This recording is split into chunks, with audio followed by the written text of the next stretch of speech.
Diretor Executivo Arkivu Muzeu Resistência Timorense reconhece construção Jardim Chama interna, lá o atrazu, também causa o fator oioen. Diretor Ezekutivu Arkivu Muzeu Resistência Timorense ateten construção Jardim Chama eterna, lá durante tinantoluona mai besedak finaliza também a razão oioen, nebe maktoda daun ne sedak finaliza. Dirigente Arkivu Muzeu Resistência Timorense ateten fator sira nebe sai causa ba construção atrazu makanesan udang nomos banhira bainaka internacional sira mai visita Arkivu Muzeu Resistência Timorense projeto referido tem que suspender. Depois ter atene que atakau foi então mai sidak tina rua. E a mainé parece foi 0,%.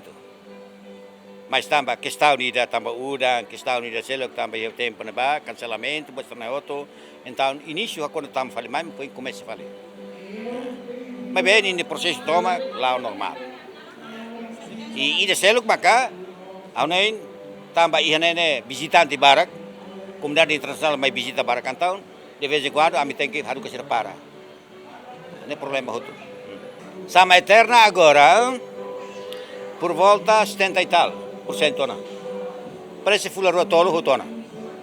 Então hal trajeto ir para fevereiro ni remata, fevereiro março hutona. Diretor Executivo Nemos explica, banhira Jardim referido finaliza, documento balung konaba luta e tempo resistência nian, seirai e fatin referido, nune emahut bela acesso. Pronto, ida de bane, sama eterna ne,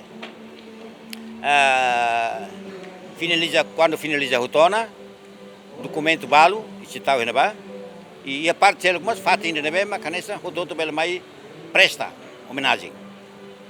Agora, segundo espaço Arquivo Muzeu Resistência Timorense, nem é leu. Agora ia fazer para consultor sira, parece em janeiro não é, nem tabela alona lançamento. Fuano infali katak Jardim Chama eterna responsabiliza usi empresa nacional no antes ne governo aprova orçamento 1,5 ba Jardim ne no duração ba projeto ne fulan tol nulu hahu si fevereiro tinang riuroron resintolo to setembro tinang ne mai be toda daun ne Jardim referido sedak finaliza. Aderto Ximenes, Bemida Ximenes.